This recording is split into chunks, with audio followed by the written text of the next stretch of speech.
Included in the group of billionaires, there is a name that not many people recognize. Indian business tycoon and restaurant mogul Gautam Adani.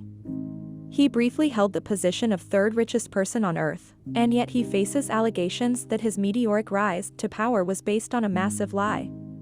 The media is calling it the greatest corporate con in history. That's the word from Hindenburg Research, the infamous short seller responsible for exposing Trevor Milton's fraud at Nikola Motors.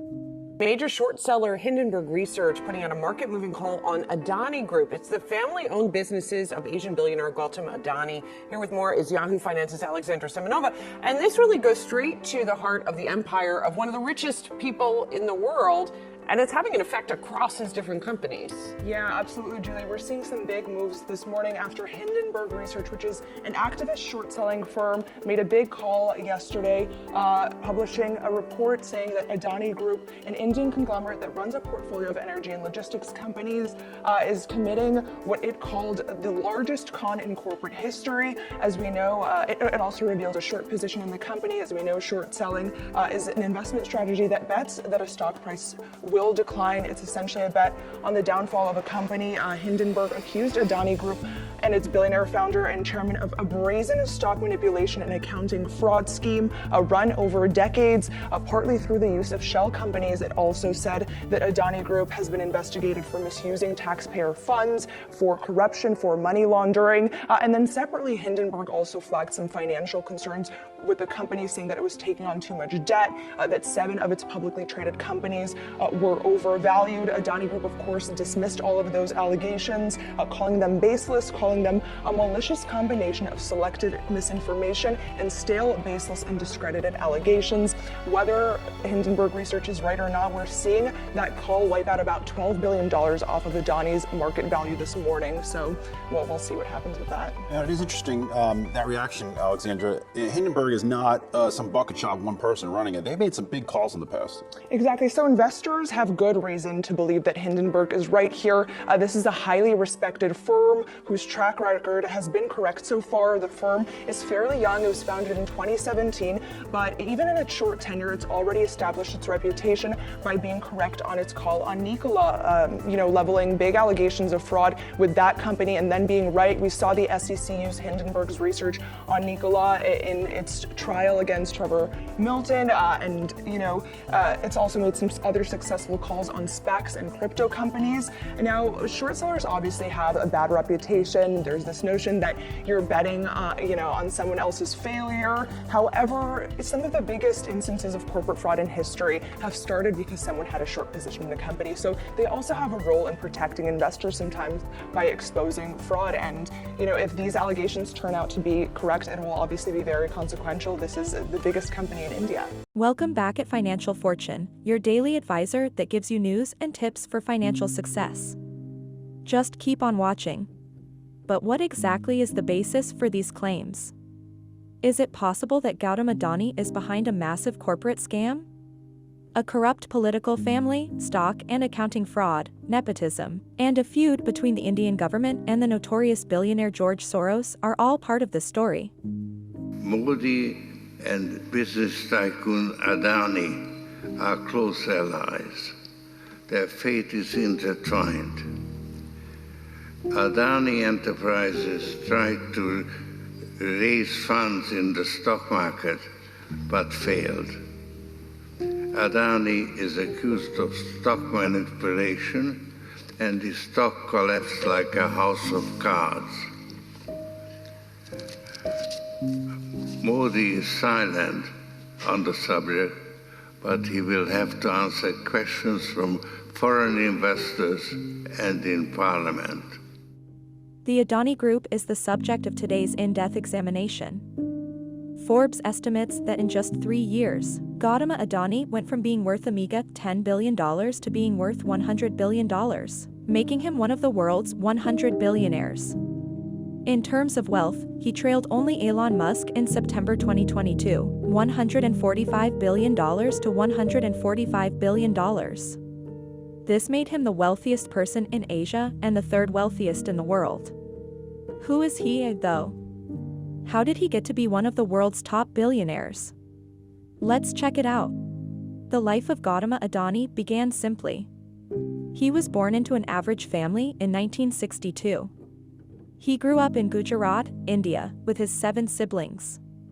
He always had an aptitude for business.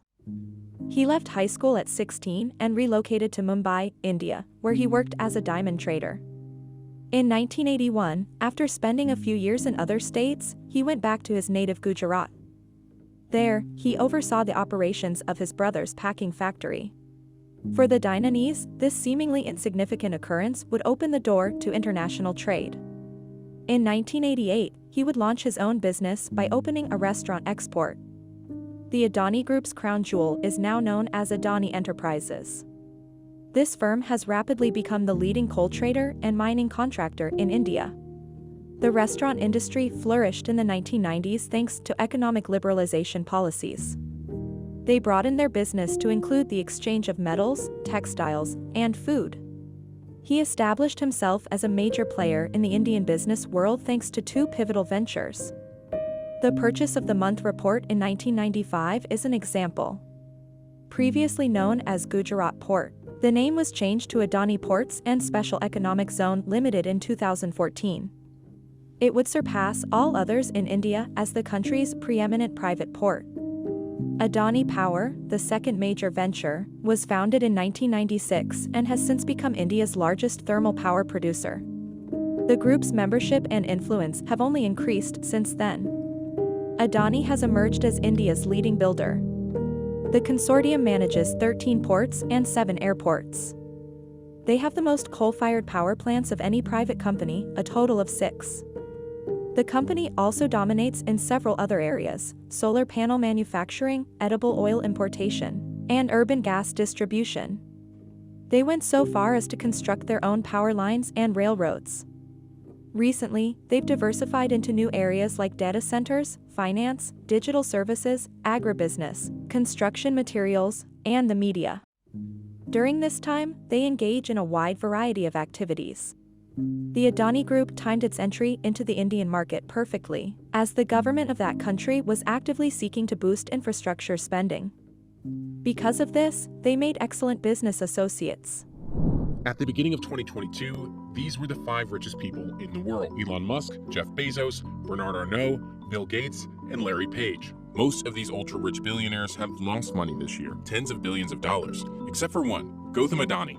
The Indian billionaire got $51 billion richer in 2022 alone, fast-tracking him to be among the 4 richest people on the planet.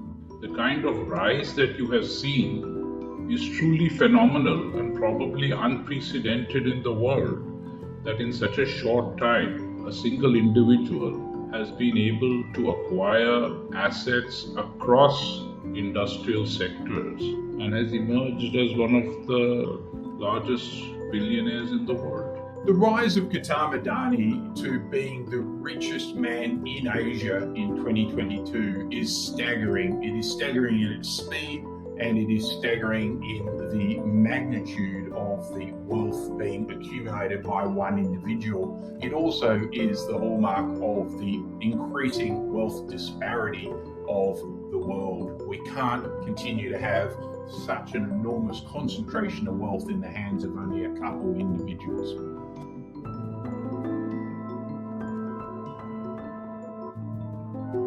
First off, who is Gautam Adani? Adani serves as the chairman and founder of Adani Group, an Indian multinational conglomerate. Coming from a middle-class family background, Adani began his entrepreneurial journey in Mumbai's diamond industry in the late 70s. Gautam Adani is a very astute businessman, and when you look at his empire today, it spans everything from power generation, coal, gas, renewable energy, grid transformation, ports, and literally almost every industry in India. His wealth today is derived really from his stock market valuations of the companies, and that is why he has skyrocketed to the very top and near the very top of even global tables.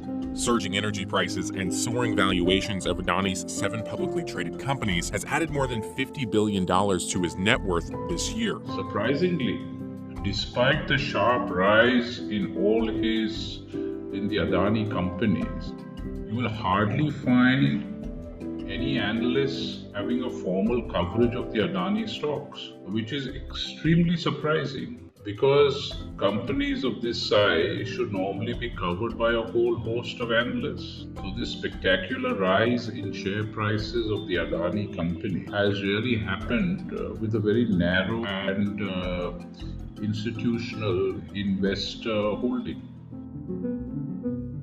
Critics argue that Gautam Adani's rising wealth has a lot to do with his friendship with Indian Prime Minister Narendra Modi.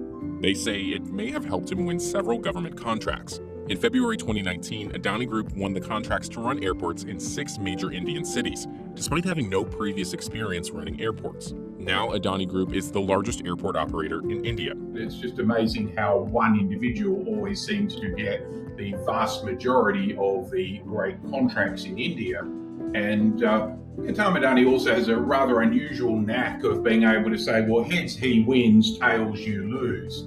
And by that I mean when a contract goes in his favour, he gets all of the rewards. When the contract goes against him, it either gets set aside, it gets ignored, or it gets rewritten. And so when you've got that ability and you can throw in financial leverage in there, then at the end of the day, it's a riskless profit trade. In some ways, it is very similar to the oligarchs in post-Soviet Russia who overnight became extremely wealthy with the privatization of the former Soviet state.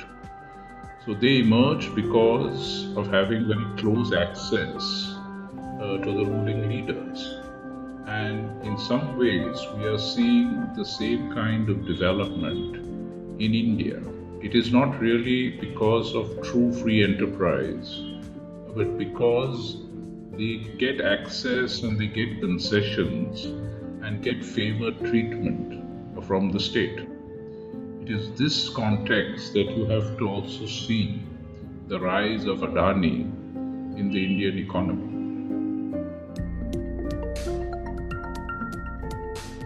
India added 40 billionaires in 2021, climbing to the 4th spot on the billionaire list with a total of 124. Germany, China, and the US are ahead of it. Recent studies project a rise in the number of millionaires and billionaires in India. This can be thought of as part of the economic success side of the story of India over the past few decades. There is a growing entrepreneur class and a middle class, and they are accumulating wealth.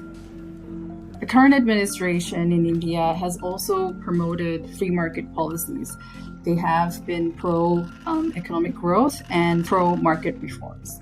A unique feature of the Indian economy is having a more than averagely educated middle class. They often speak English. They are very educated in sciences and so on. And so that had contributed to creating a world-class industries such as pharma specifically and in the information technology. Adani, among many other billionaires, benefit from this resource that lacks in many other markets.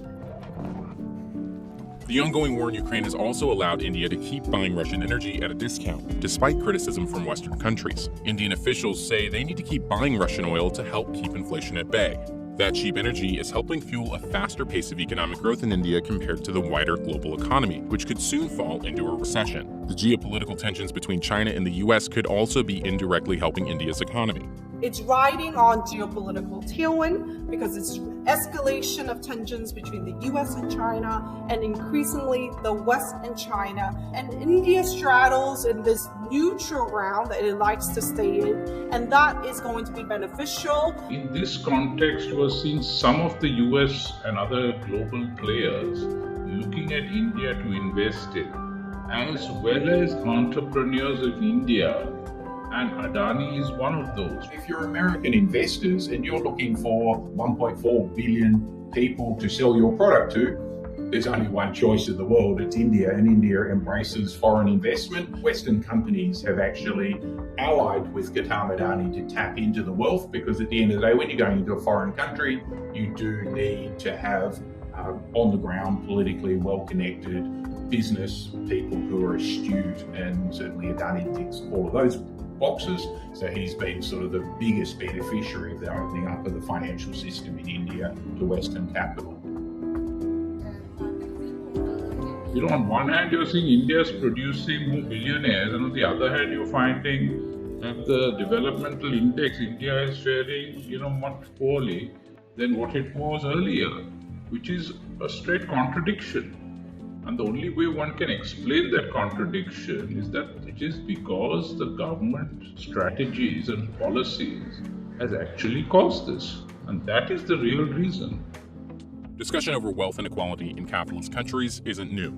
For example, the US has the highest number of billionaires in the world, and the richest 10% of Americans held nearly 70% of US wealth in 2021. The wealthiest 10% of Indians held 77% of the country's total national wealth in 2021. And in India, you find that even though the pie is growing very rapidly, the inequality in terms of the distribution is very unequal. So you can have a situation like you do where, the richest are growing their wealth very rapidly because of the underlying strength of the economy. But at the other end of the coin, those at the bottom level of, the wealth are not seeing their wealth grow in the same way. India has effectively seen decades of rapid economic growth, and outside of the slowdowns related to the global financial crisis and the pandemic, this has been the case. Economic growth can bring prosperity to a country and lead large segments of its people out of poverty. But I'm cheering for billionaires. We need their business acumen, and more importantly, we need their political connections and we need their capital. As they get richer and richer, they can help lift the people of India out of poverty. And so I see that as a very positive story. The market may have gone crazy for Adani stocks, according to some experts. Others saw it rising and decided to join in on the action. Some people think the group is too big to fail, but they ignore the history of similarly overvalued businesses that went bankrupt. Despite this, the Adani Group's meteoric rise persisted. A bystander named Nathan Anderson noticed that something didn't seem quite right and decided to investigate. He concluded that the company's meteoric rise could not have occurred without massive fraud. Hindenburg Research alleges in a stunning 32,000-word report that the Adani Group has been engaged in a decades-long scheme of stock manipulation and accounting fraud designed to enrich themselves, the Adani principals, at the expense of outside shareholders. Since Hindenburg's report, the Adani Group has lost over $100 billion in market value, a stunning collapse over a period of just 8 or 9 days. Some of the key allegations made by Hindenburg are: 1, that Adani has enlisted a vast network of allies and offshore proxies to hold stock in his publicly listed companies. The purpose of this maneuver, Hindenburg alleges, is so that Adani can skirt Indian regulations that require any publicly traded firm to have at least 25% of its float, meaning 25% of all outstanding stock, held by non-promoters, people who are not employed by or affiliated with the Adani Group. Hindenburg homed in on Vinod Adani, his brother, who specifically manages a labyrinth of offshore shell entities, many of them registered in Mauritius. Secondly, Hindenburg alleges that the Adani Group uses offshore entities and proxies to move money around between the Adani Group's various subsidiaries. Hindenburg alleges the purpose of this is to misconstrue the actual state of the various Adani companies' finances. Now, Hindenburg presented several examples of offshore shells sending money through onshore private Adani companies onto the listed public companies, seemingly for the purpose, according to Hindenburg, of engineering Adani's accounting, such as bolstering its reported profit and cash flows, and cushioning its capital balances, and essentially making these entities seem more creditworthy than they actually are, which is a key part of how Adani has grown, is by issuing vast amounts of debt. It has about $20 billion in net debt. The Adani Group has denied Hindenburg's report, calling it a malicious combination of selective misinformation and concealed fact.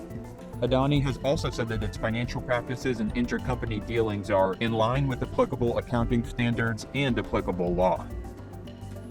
I think in the US and Europe, the reaction was by and large one of shock. Investors and business people have been aware of the Adani Group and of its meteoric rise over the last few years, but most were ignorant to some of the accounting irregularities, extreme debt loads, and other questionable corporate governance matters that were bubbling under the surface. In India, meanwhile, the Hindenburg allegations were shocking but less surprising, That's because India's Securities and Exchange Board, its main financial regulator, has investigated companies under the Adani Group umbrella previously. Those investigations did not find evidence of any wrongdoing. What's been most pronounced in India is the diverging opinion among the broader public. On the one hand, there are those who identify with the Adani Group's embrace of Prime Minister Narendra Modi and Indian nationalism, a theme that the Adani Group has turned to during this difficult period. But there are plenty of others, such as members of the media, intellectuals, lawyers, the like, who have been criticizing the Adani Group and its business practices for a while now. They're using the Hindenburg allegations and the international attention those allegations have drawn to press for action from India's financial regulator. Adani has cultivated allies, not just at home, but also abroad. We saw this on display just last week when one of his companies, Adani Enterprises, was trying to push through a $2.5 billion stock sale. This sale was thrown into question by Hindenburg's report, with there being fewer subscribers to the stock. But we saw Abu Dhabi come to the rescue with a $400 million injection of capital on January 31st. This ultimately wasn't enough to prevent the collapse of the stock sale, which the Adani Group abruptly and somewhat mysteriously canceled the following day.